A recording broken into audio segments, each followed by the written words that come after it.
Who doesn't love some good concept art?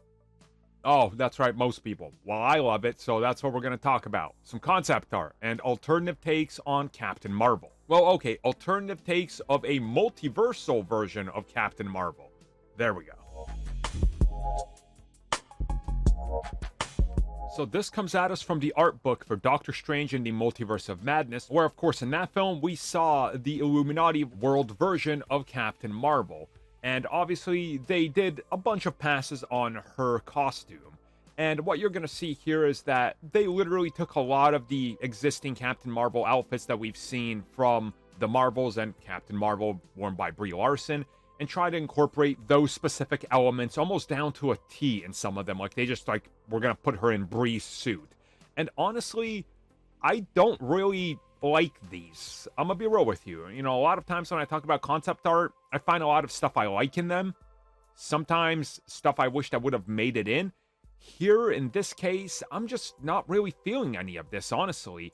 Like, the actual white and black one, or white and silver, whatever it ends up looking like on the screen, I find to be a perfect fit.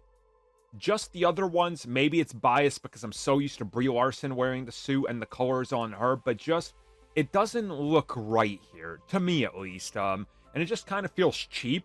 Like, almost like they just kind of just did a face swap instead of Brie Larson's face. They're just like, ah, here you go with it. And you're like, oh.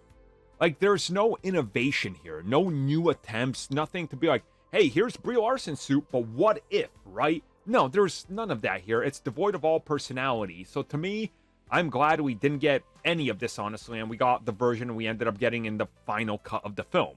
And to me, what really sticks out here is just how cool the suit looks, even though it's still very much the Captain Marvel suit. Like, the silver and the black just makes it pop so much more. And it's almost like a reference to photons slash spectrum in the MCU, right? So it's kind of like almost a foreshadowing through the multiverse, which I really like it here. It looks good in my opinion. I think they ultimately made the right choice here. So overall, the final design is the one I like the most, which that almost never happens with concept art.